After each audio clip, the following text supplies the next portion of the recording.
Hello and welcome to the Just Skimming the Surface podcast. I'm your host, Skymmilk, here with Anders today. Hi, how's it going? Great. How you doing today, Anders? Fantastic. Good. Thanks for having me. No, not a problem. So I know a few things that you do on campus is you are history education, right? Yeah.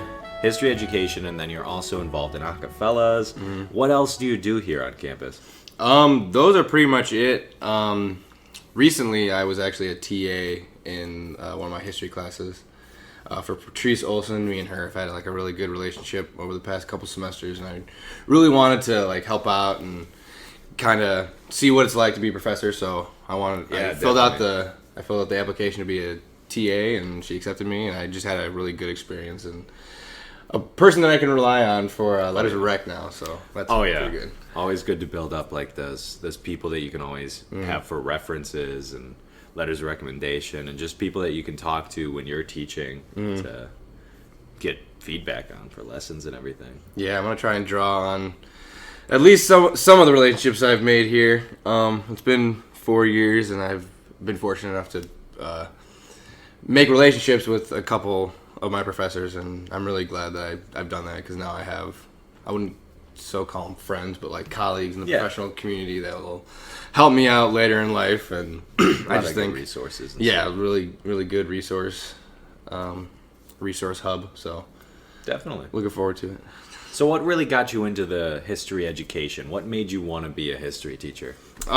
First, initially I've been really fortunate to have a lot of very passionate and caring teachers in my past, and they always invested a lot of time in helping me out, and I was like, that's super cool, and I really want to do that. And I wanted to become an actor in college, but I don't have the skill set for that, so I was like, all right, teaching is kind of like acting. You're in front of an audience every day. You're having fun. You got a script. Exactly. You got a script, and that slowly gets easier as you go on. And it just, I don't know, it just seemed like a really good fit. And as I've gone through 4 years at ISU, I'm feeling like validated.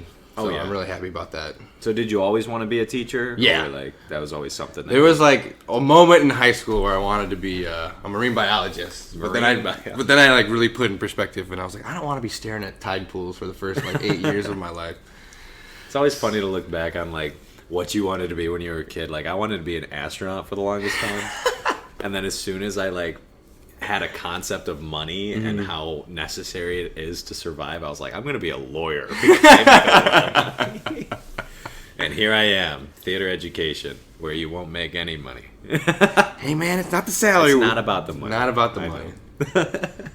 It's not about the money. It's about the experience and like just being able to inspire the students. Mm-hmm. So when it comes to history education, I don't know like how your guys' classes go, because I'm not history education, obviously. Theater ed has our own theater education classes, so I would assume history ed has history education classes. So what the process is, it's methods courses mixed in with content. So for example, right now I'm at the end of my journey at the moment. So right now I'm taking History 390, which is the methods course, and first semester I took History 290, which was like the history and world history pedagogy and methods, and then this 390 is like all the other social sciences. So you do that, and then right now I'm taking like a Latin American military dictatorships class, and then every history major is required to do a senior seminar. So I'm in that right now. Finished up my thesis. Sounds like a lot of work. Yeah, man, it's a lot. Keeps you on your toes, but let's put it this way: I haven't felt like my time has been wasted. Okay, so it definitely feels like work. Yeah, I definitely feel like I'm engaging in a professional community, and it's really beneficial, whether that be like doing teaching stuff or just purely history stuff. I think that's what ISU does a really, really, really good job at, is preparing you for whatever. It's like, especially in education, they do a really good job of preparing you for what you're going to experience and putting you in getting your hands-on experience like right away. Like I've already, besides like 219 or 216 with U High, I did that. I've gone back and done various like assessment activities with a specific teacher. I've gone to see football games. We did this thing called Capital Forum, which is like a big conference for high school history students, like the best of the best, and their teachers nominate them, and they come down, and then like we talk about like world issues, like the topics were like genocide, like domestic terrorism, climate change, like all those big things. Oh, crazy! And like my class is split up into different groups, and we're supposed to lead one of the case studies, and then we get a cooperating teacher who's also at the conference with us, and they get to help us design all our stuff and kind of guide us along the way. So I've had like a lot of it sounds like you've been really prepped for your career when you started. What, next year you student teach? Yeah, starting in the fall student teaching. Mm-hmm. That's gonna be really exciting. I'm excited. It's all coming at once.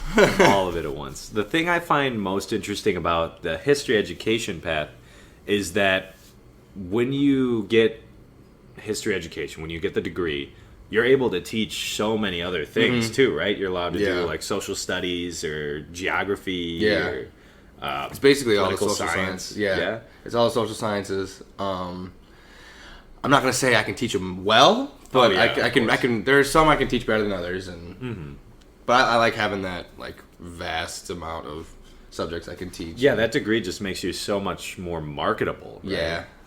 And I was worried because I didn't come into college with a minor, and I tried picking up another minor, and I was like, nah, it's just too, like I couldn't do it, so I dropped that. And then as I've talked to more and more people, they're like, oh, you're fine. You got a bunch of other classes that you can do.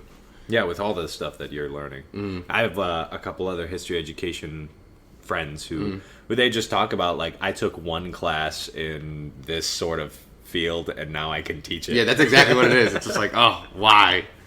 It's just like it's kind of hard because teaching is really about being in that classroom and figuring out what those students need to learn for that specific thing.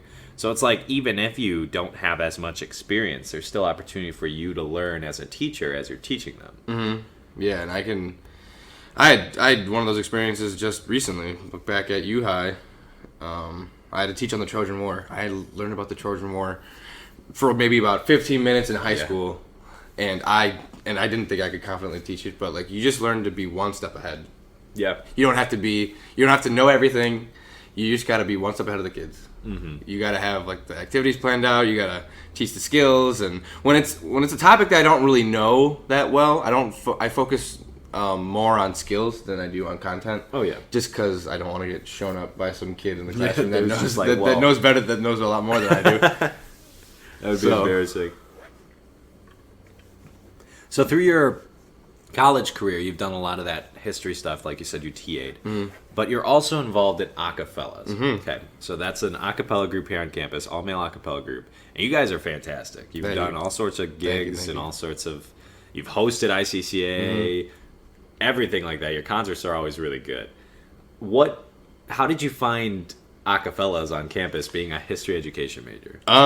Well, Secondary Dominance, the girls acapella group, they came to my high school the year before, and they told me, and they told our class, they're like, yeah, there's a girls group and there's an all guys group, and I was intrigued then, and I was like, okay, I'll check that out when I'm there. And then in the fall, I hadn't really seen anything, and I was just walking aimlessly on campus one day, and I looked down, and they had chalked on the quad like the place and the time of the auditions, and I was like, so chalking on the quad actually works. Yeah, chalking on the quad works. I'm a big supporter of that, because anytime they've kiboshed it, I'm like, no, we have to chalk the quad. We have to do it. And we get a kid every year that saw the chalk on the quad. So yeah, it works.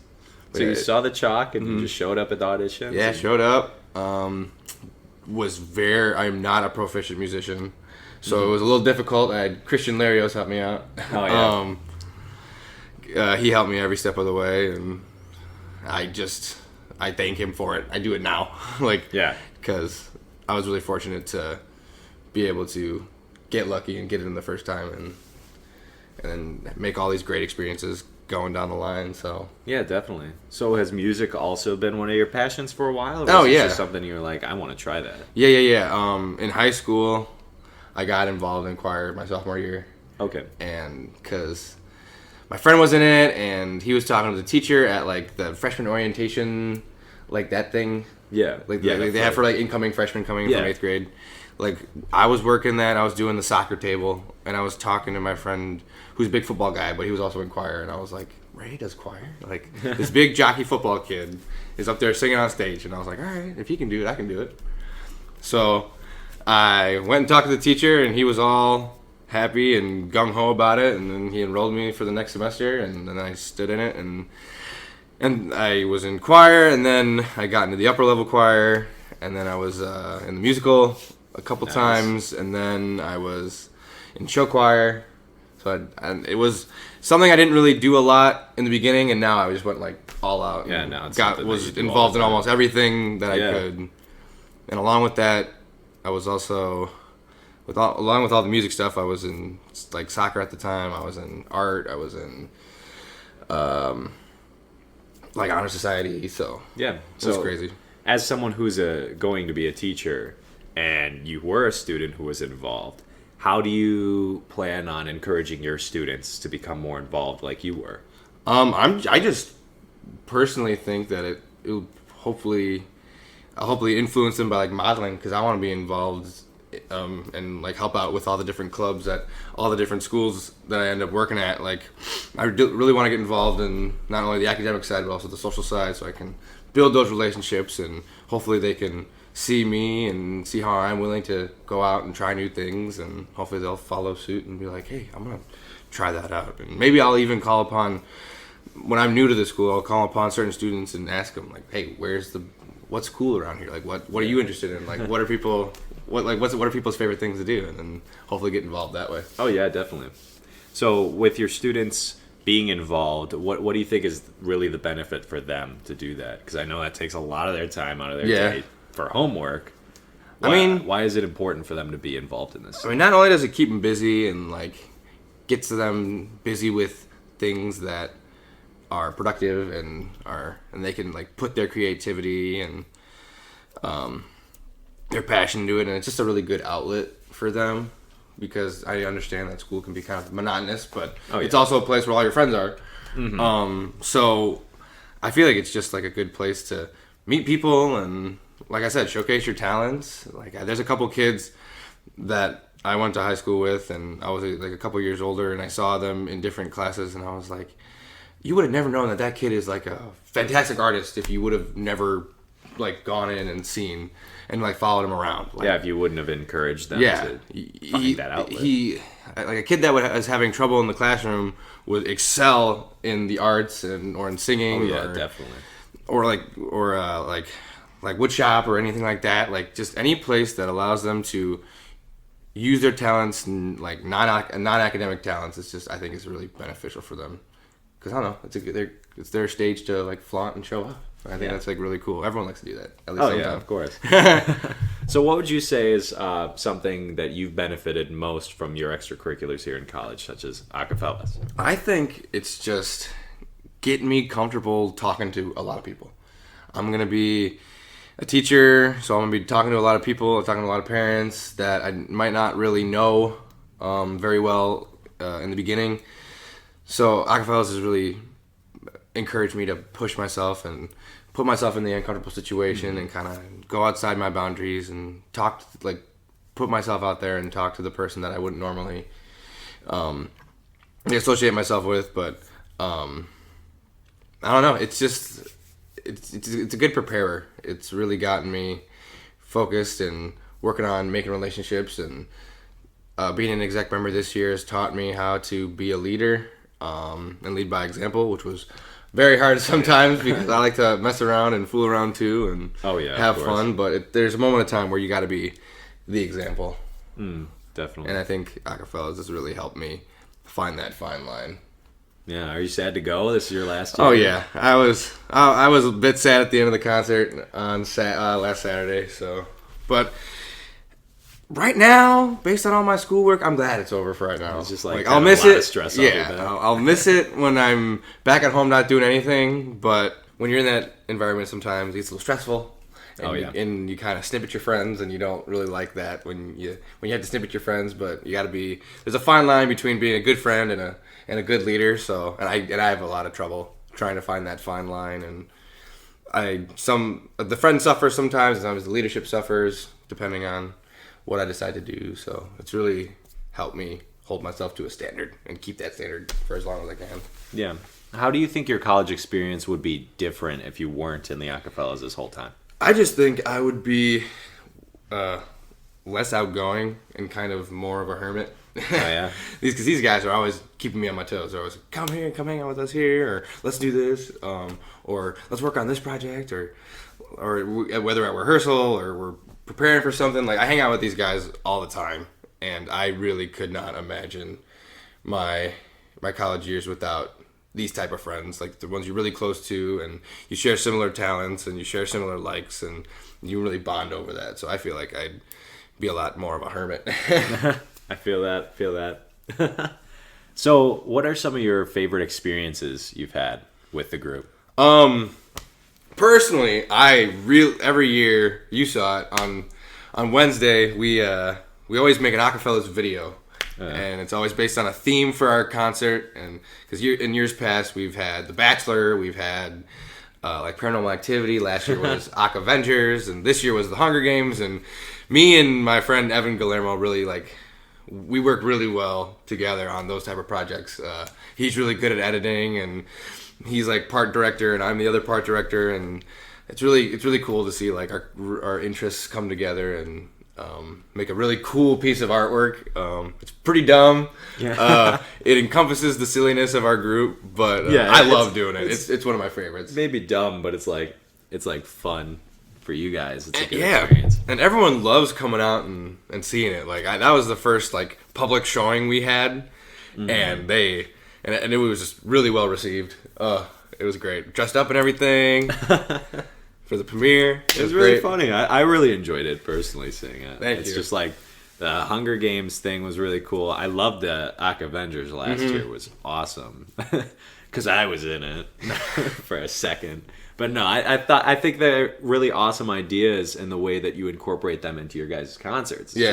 It's cool to have like that other sort of media to kind of, I guess, bridge the gaps between songs. It really helps with transitions, and it really brings the audience into it. It shows your quirkiness, your guys' humor. Yeah, you know? It gives a nice break, because, you're there for a concert. You're there to hear music. But, like, I don't know. It's what gives us personality and what makes us different than all the other choirs. And all the other choirs have their own thing that they do that makes their own thing unique, and that's what I think is really cool about this community. It's like we all do the same thing, but no two groups are alike. They have different people, they have a different vibe, and they do different music, but they're all unique in a really cool way, and we all come together as a community to like support each other, and I've always thought that's really been cool. Oh yeah. So how do you balance like the stress of your homework and the stress of having to go with this group to compete at ICCA, which is the biggest like college a cappella competition? Well, you learn to manage your time. If you know you got something big coming up on the weekend, you crunch hard early in the week and get all your stuff done so you can have that weekend free. And I did that a bunch of times this year. I overbooked my schedule first semester and was taking like 17, 18 credit hours, and it was a little hard with everything, because it's like senior year, trying to get everything wrapped up. A lot of classes are requiring you to go on like bus trips now to get like teaching experience, and then pile that on with extracurriculars, and you wanna be able to give an equal amount of effort to both things. Oh yeah, and you want to be trying your best at all of them. So I've always been encouraged to kind of tweak my schedule and manage my time in order for me to be able to dedicate 100% of my effort towards both of these things, because I'm going to school for academics, but I also want to have fun too. So I really want to do 100% and put 100% effort into anything I'm in, and just make sure that it doesn't suffer, and that I just keep up the effort for as long as I'm in it. So you guys go on high school tours as well. Like you said, SD coming to tour at your high school was a big factor in you finding out about the extracurricular a cappella community here at ISU. So how do you sort of advertise the group to the students that you perform for? So what I do, this was my job this year as vice president, as vice president, you schedule a tour and you get in contact with different schools. So what I did was I got all the guys in the group. They told me their high school teacher and where they went to high school. So I took that and I messaged all of them individually, and then I asked them what their schedule was on the Monday, Tuesday, and Wednesday of Thanksgiving break, and whatever they told me, I put, for say, like these 6 schools told me they wanted us to come Monday, and 2 schools told us they want us to come Tuesday. Well, Tuesday's a little light, so I asked guys from that area, hey, is there any other high schools in that area that'd be interested? So they give me more high school names, and I message those guys, and then I just talked to more and more teachers until I got a pretty full schedule. And it's always a great response whenever we go. They always are super. Yeah, it sounds like everyone really enjoys it. Yeah, the audiences are really, really energetic and enthusiastic, even though we're there at like 7 in the morning sometimes. Yeah. And they really they're really enthusiastic about it. And these are music kids that are genuinely interested in this stuff, and it's really cool to see that much passion in young people. Yeah. Do you have any advice for like other groups that go on tours to high schools and stuff? Just go and see as many schools as you can. They all appreciate the time that you're taking, and it's really cool. And especially for education majors, that's when they can use that time to kind of make connections and kind of meet like the head of the principal of the school or different teachers and kind of get your name in. Oh yeah, definitely. It's like a really good networking possibility there. What other ways have you networked besides the Acafellas high school sort of thing with your history education track? I've just kept in touch with all my old high school teachers, and my mom is an educator. She's a kindergarten aide. So she's got lots of friends in different districts, and I talk to them, and got a couple neighbors who are high school teachers at Fremd and Palatine and nice. Buffalo Grove. So you've got a lot of really close connections. Yeah, and which is really cool.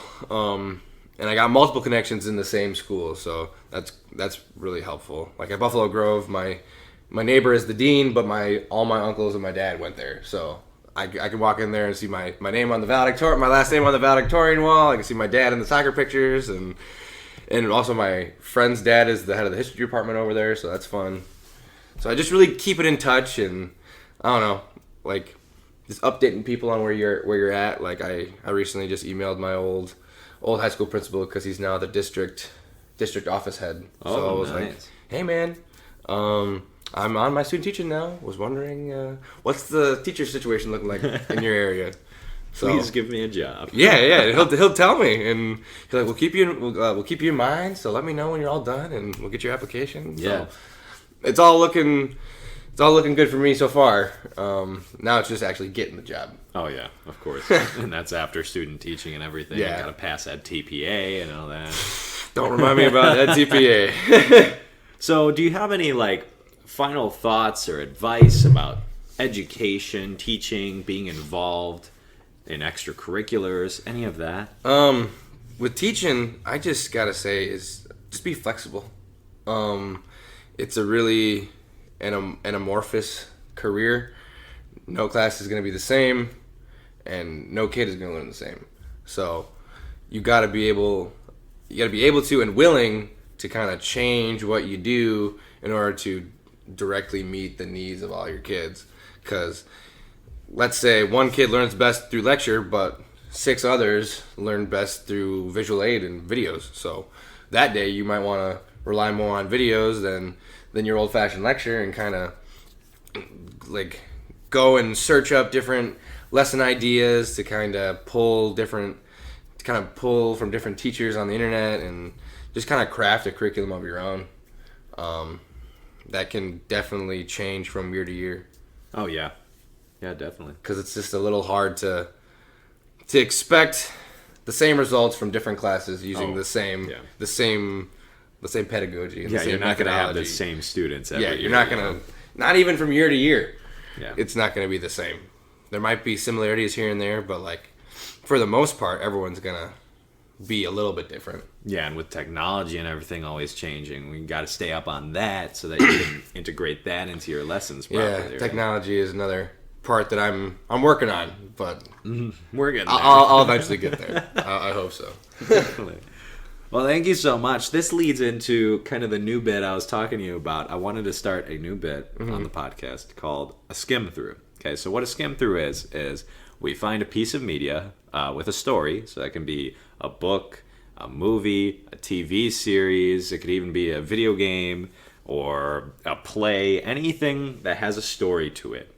And we just, from the best of our memory, sort of explain the story. Because Just Skimming the Surface is about stories and experience with those stories. All right. So you told me the other day that Toy Story is probably one of your favorite movies.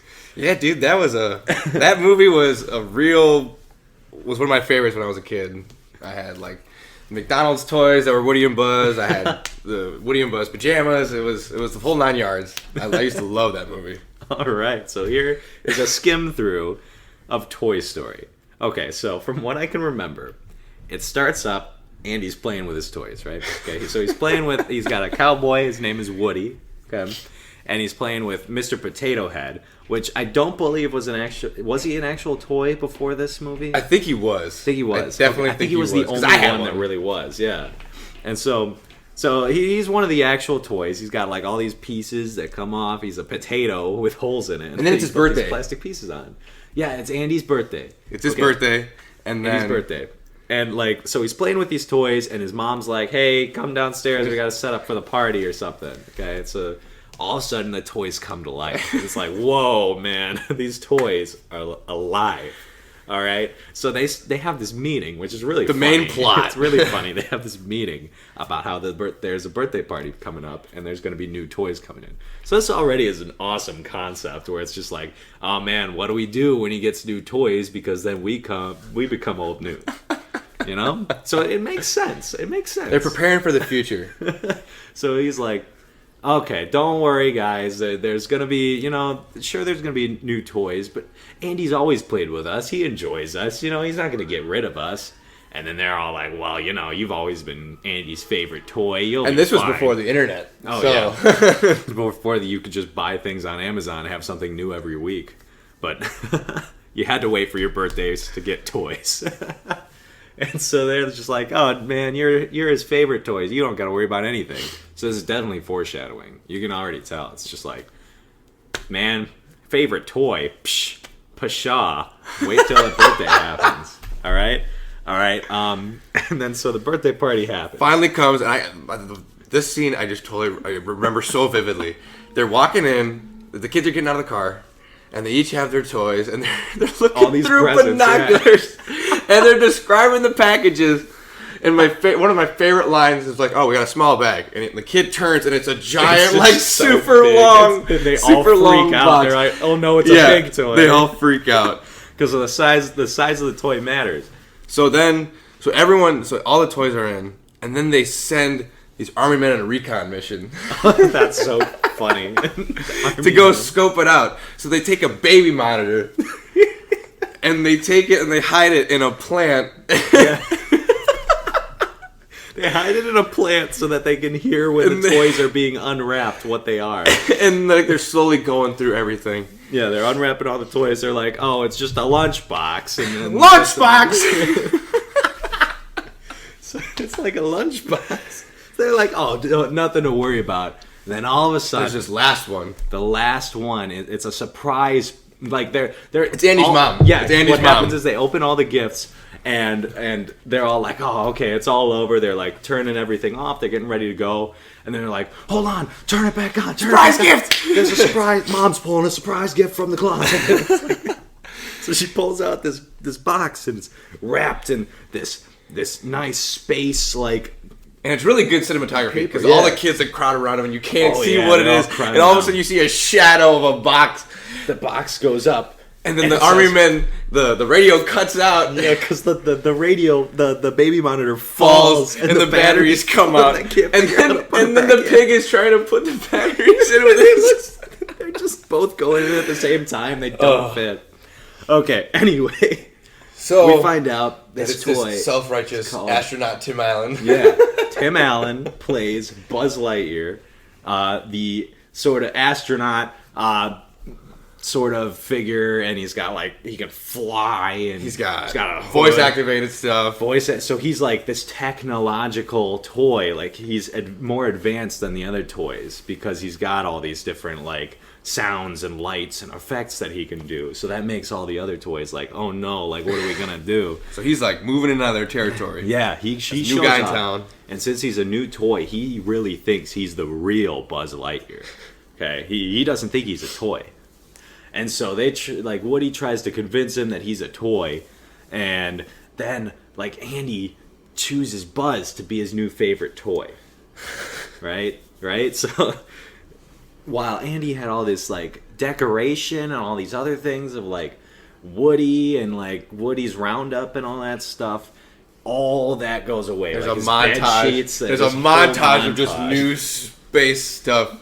All this new Buzz Lightyear sort of paraphernalia all over. Like he's got bed sheets that say Buzz Lightyear on it. His wallpaper gets changed from clouds and like sort of Wild West stuff to space. And it's just, he's really being over dramatic, honestly. But we know when we were kids, like, I had multiple Pokemon phases. Came out. We're just like, I want Pokemon bed sheets, Star Wars, all that. Yu-Gi-Oh comes out. We're like, I like Yu-Gi-Oh better. Get rid of the Pokemon things. Those are for kids. So that's basically what this is. So then like a lot of time passes and Woody gets jealous. Oh, Woody gets so jealous because all the other toys start accepting him except Woody.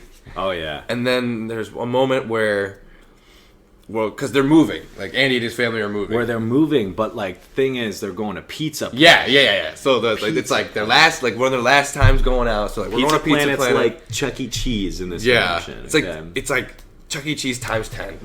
It's so much cooler than Chuck E. Cheese, okay? So, and then his mom tells Andy that he can only bring one toy on to the restaurant. Yeah, and then the best scene ever in any film is Woody taking that magic 8-ball, and he's like, will Andy pick me? And it says, don't count on it. He's like, don't count on it. He throws it away. And then, like, he hatches this plot to make Buzz fall behind the dresser so that Andy can't find him, so that Andy has to take Woody. Well, he accidentally knocks Buzz out the window. And this is where we're introduced to Andy's kleptomaniac neighbor, Sid, who's a pyro. He was introduced a little earlier. Before he gets knocked out the window. That's like before the night up. That's right. Where he like blows up this toy in his backyard. Crazy. And that sets the scene. Yeah, that sets like oh man, this kid's totally going to be the antagonist here. And so this kid blows up a toy, and then that night is when they go to Pizza Planet. Okay, so Woody knocks Buzz out the window, and then Andy can't find Buzz, so he takes Woody with him. And then they go to Pizza Planet, and Buzz like finds the car and gets in the car. Like he jumps through like the back, the trunk. And so they get to Pizza Planet, and there's this huge like fight. Isn't it? It's at the gas station. They're first. Underneath the car. Yeah, they go to the gas station first, and they have like the fight at the gas station. And Buzz comes out of the trunk, and he's obviously been windswept because there's a fly on his helmet. Oh yeah, he's like fly on his helmet, and they're like fighting. Like Woody's like, "You are a toy." Some of the best bits of dialogue in the entire movie. You are sad, strange little man. You have my pity. Farewell. And then he tries to go away, but then they start fighting because Woody's like, you don't realize you're a toy, and Buzz is like, I'm not a toy, and then they fight. Okay, and the car leaves, and they're still at the gas station. They're like, how are we gonna get to Pizza Planet? And enter the most iconic vehicle in cinematic history, the Pizza Planet truck. Enters into the gas station. Okay, and then they get onto the Pizza Planet truck, right? And then they're like, oh yeah, this is going to take us back. So Buzz gets in the back seat, seatbelt and everything, and Woody's like, well, that's stupid. He's going to get caught. So he gets in the back. Trunk. Well, neither of them get caught, but Woody gets like iced destroyed. by a toolbox. He gets hit by a toolbox. He gets destroyed in that back seat. While Buzz is just nice and cozy. And then it eventually... They get to Pizza Planet. Yeah, they get to Pizza Planet. Yeah, and they hop out. And they find... They're trying to find Andy. They end up seeing Andy chilling. Yeah. So they're like, oh, we gotta get it. Come on, Buzz, we gotta get into the stroller. But Buzz is still on his like space hero kick, so he hops in this he sees spaceship crane bending machine. This crane machine, the claw machine. And then we meet the best characters in the Disney universe of all time. We meet the green aliens. The little green men, LGMs as they're called in the Buzz Lightyear Star Command universe.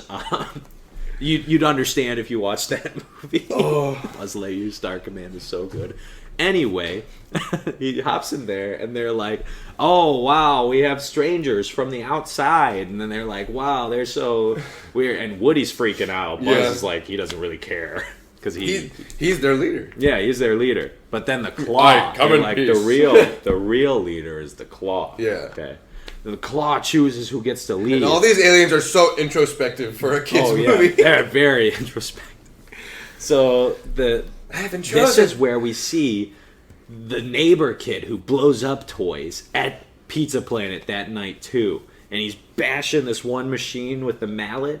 It's like the whack-a-mole one with the aliens, and then he finds the claw machine and he puts in some money and he claws one of the aliens, puts it in his bag, and then he sees Buzz Lightyear in there, and he gets Buzz, and then Woody is trying to pull him back down, but Woody gets pulled out too. Boom. Then they get taken to Sid's house. This is where it gets bad. This is where the falling action starts to happen. That was like the climax. And we're introduced to an insane group of toys, mutant toys that were two different toys glued together. These toys were my first nightmares as a child. The baby with the spider legs and the fishing pole with legs. Those were wild. It's absolutely insane. And so Buzz and Woody are just like, oh man, we're gonna die. Mostly Woody's like, we're gonna die. Buzz is just like, well, I've got a laser. It doesn't work because it's just a blinky light. And they're trapped in a milk crate that's turned upside down. Is it the milk? No, they're in the bag first, and then they try. Sid comes in because he gets this package. Yeah. And he opens, he's like, the big one. It's this giant firecracker. It's a giant, mortar firework. He's like, who am I going to blow up? Ooh, I know. It'll be that cowboy doll. And it's like, Woody's hiding, and so he finds Buzz instead. He's like, I'll blow him up instead. And he tapes him up. Yeah, tapes him up. But this is after Buzz finds out that he's a toy. This is after Buzz goes through his existential crisis. Yeah, his existential crisis of, I'm Mrs. Nesbit. Mrs. Nesbit. I remember being so confused as a kid. What is going on? Like I said, that's the falling action of the movie. He tries to fly and falls and breaks his arm off. He cracks. He's like, he's like, I'm not a toy. I'm the real thing. And he is a toy. Okay, so he gives up on life because he's not Buzz Lightyear. It gets pretty depressing for a kid's movie. It does. And the other toys won't save them because they think Woody's a murderer. Yeah, but also, disclaimer, Pixar movies always have that moment of just really intense depression. Yeah. This was one of my first, probably the worst ones I've been exposed to. This was one of the first Pixar films that Disney did. Yeah, and then the next one was Nemo's mom dying. Oh yeah, getting iced in the first 10 minutes. And then you got crazy in Up, and the wife dies. That's also in the first 10 minutes. Finding Dory, Dory gets lost. This is the only one that it happens later in the movie. But so Buzz is all depressed, so he doesn't care that he has a firecracker on his back. And Woody's trying to save him, but he doesn't care. And all this is happening against the clock. Yep. Because they got to make it back to Andy's house before they leave. Yeah, they got to make it out to Andy's before they leave. But what happens is they take Buzz outside. Sid takes Buzz outside. He's going to blow him up. Woody gets all the other toys to gang up against Sid. The neighbor kid, Sid. That is right. He gets all the other kids. He does the Exorcist head spin. Oh, it's so creepy. And these toys freak Sid out. So they're all they've got this cool plan where they're all set. And they all just come to life. Come up and from scare the hell out of Sid right before he's supposed to blow up Buzz. And so they're like, oh no. So he screams and runs inside after Woody's head turns around and he talks to him.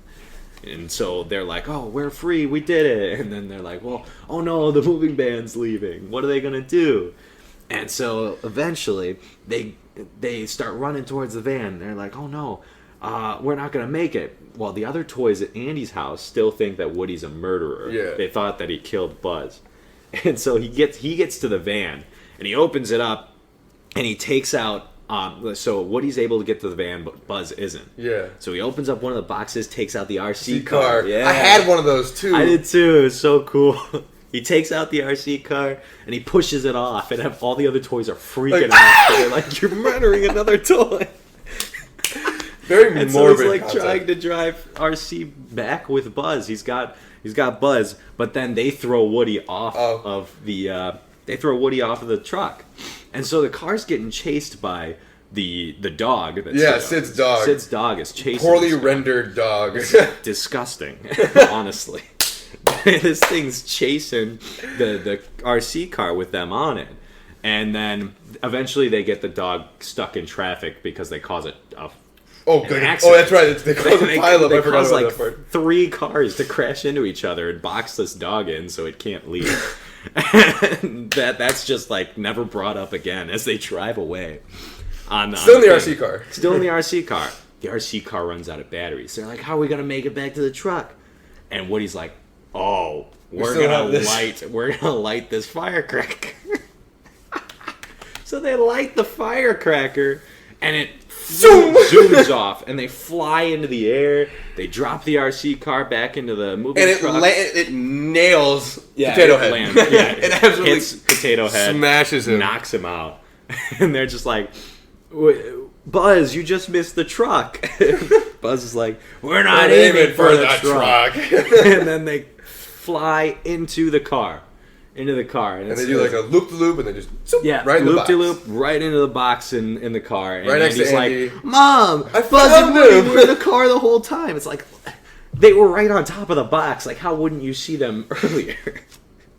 And so they find the kid. They're back home. It pans away. They're in a new house. And this is where we find out that Toy Story is actually a Christmas movie. Yeah, it is a Christmas. One of my favorite Christmas movies.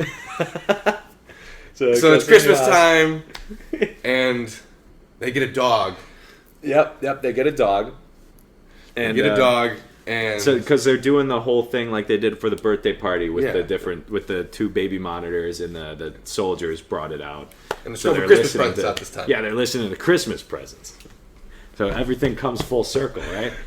Great writing, great cinematography. Okay, and they're like, "Oh, we're listening to toys, a puppy," and they're like, "What?" Like, "Oh no, he has a puppy. He's not gonna want to play with us anymore." So then the final shot is a nice rack focus of the window. Yeah. And all the Christmas lights. Up, they're like, "A puppy," and then it zooms back in. Buzz and Woody like, "Oh no." And that's where it ends. And then they go on to make 3 more. 3 more movies, yep. And the 4th one's coming out soon. I'm excited to hear that. I want to see it. So rekindle all the childhood. We hope that we did a good job of explaining this. A nice skim through of that. For a skim through of a Toy Story. So what can we learn from a Toy Story? There are a lot of different things. Don't be jealous of flashy people. Keep up with, it's like the world around you is always going to change. You don't have to change for it. Yeah. There we go. You're never too cool to play with toys.